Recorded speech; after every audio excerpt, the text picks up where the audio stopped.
ఎస్హెచ్ఓకి information ఇచ్చినా ఇవ్వాలి, లేకుంటే ఏసీపీ దగ్గర వీళ్ళు ఒక అర్జీ పెట్టుకోవాలి.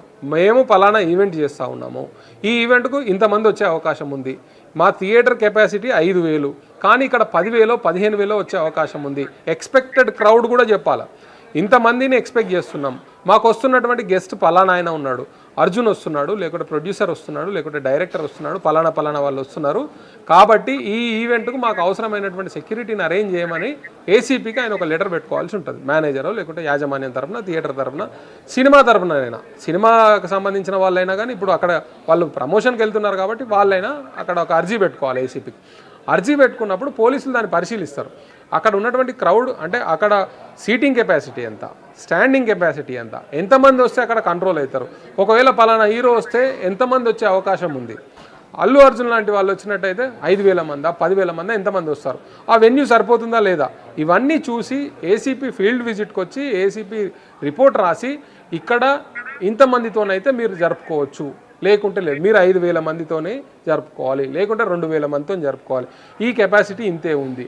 ఇది కనుక మీరు ఫాలో కానట్టయితే, పర్మిషన్ ఒకవేళ ఇచ్చినా, ఈ కేసులో పర్మిషన్ ఉంది అని చెప్తా ఉన్నారు, కానీ ఒకవేళ ఇచ్చినా వాళ్ళు కండిషన్స్ పెడతారు. ఏ క్షణమైనా మీకు ఇచ్చిన పర్మిషన్ను మేము క్యాన్సిల్ చేయొచ్చు అనేది ఒకటి. 2, ఎక్స్పెక్టెడ్ క్రౌడ్ కన్నా ఏ ఒక్కరు ఎక్కువ వచ్చినా కానీ మీరే బాధ్యులని చెప్పేది ఒకటి ఉంటుంది. 3, ఎలాంటి సంఘటన జరిగినా దానికి మిమ్మల్ని బాధ్యుల్ని చేస్తాం, మీ మీద లీగల్ యాక్షన్ ఉంటుందని ఇచ్చేటువంటి పర్మిషన్ లెటర్లోనే ఉంటుంది. సో ఈ నేపథ్యంలో ఆ థియేటర్లు, ఈ సంజయ్ థియేటర్ కావచ్చు, ఇంకా కొన్ని ఈ ప్రీ రిలీజ్ ఫంక్షన్స్ చేసేటి, లేకుంటే ప్రమోషన్స్ కోసం హీరోలు వచ్చేటి, ఆర్టీసీ క్రాస్ రోడ్కి ఈరోజు అల్లు అర్జున్ ఒకడు మొదటిసారి వచ్చింది కాదు, చాలా సినిమాల్లో చాలామంది హీరోలు, పెద్ద పెద్ద హీరోలు కొన్ని సంవత్సరాలుగా వస్తున్నారు. వచ్చినప్పుడు చిన్న చిన్న ఘటనలు జరిగిన సందర్భాలు ఉన్నాయి, కానీ తొక్కిసలాటలు జరిగి చనిపోయే పరిస్థితి రాలేదు. సో ఆ ఓవర్ కాన్ఫిడెన్స్తోనే ఆ థియేటర్ యాజమాన్యం ఫార్మల్గా పోలీసులకు కంప్లైంట్ ఇవ్వడం, పోలీసులకు లెటర్ పెట్టుకోవడం, పోలీసులు కూడా ఫార్మల్గానే వాళ్ళకు పర్మిషన్ ఇచ్చి జనరల్గా పంపే పోలీసులను, అంటే జనరల్గా పంపేటువంటి నెంబర్ ఆఫ్ ఫోర్స్ డిప్లాయిడ్ అనేది ఏదైతే జరిగిందో అది కూడా కొంతవరకు తక్కువగానే ఉంది అనేది వచ్చినటువంటి ఆరోపణ. దానికి పోలీస్ అధికారుల తర్వాత లేదు మేము అవసరం, వాళ్ళు చెప్పిన దాని ప్రకారం మేము పెట్టాం కానీ అది క్రౌడ్ ఎక్కువైంది అనేది తర్వాత చెప్తున్నారు. సరే, అది పక్కన పెడితే ఈ ప్రొసీజర్లో వీళ్ళు అక్కడ అప్లికేషన్ పెట్టుకున్నారా, పెట్టుకుంటే పర్మిషన్ ఎంతకు పర్మిషన్ వచ్చింది, ఎంతమంది కోసం వీళ్ళు అప్లికేషన్ పెట్టుకున్నారు, ఏం జరిగింది అనే దానిపైన ఇప్పుడు ఇన్వెస్టిగేషన్ చేయాల్సిన పరిస్థితి ఉంటుంది. సో ఇదంతా అయిపోయిన తర్వాత ఇప్పుడు అల్లు అర్జున్ ఆల్రెడీ ఇప్పుడు ఆయనను విచారించి బేసిక్ స్టేట్మెంట్ తీసుకొని ఇప్పుడు ఉస్మానియా ఆసుపత్రికి తరలించేందుకు ఏర్పాట్లు చేస్తున్నట్టు సమాచారం ఉంది.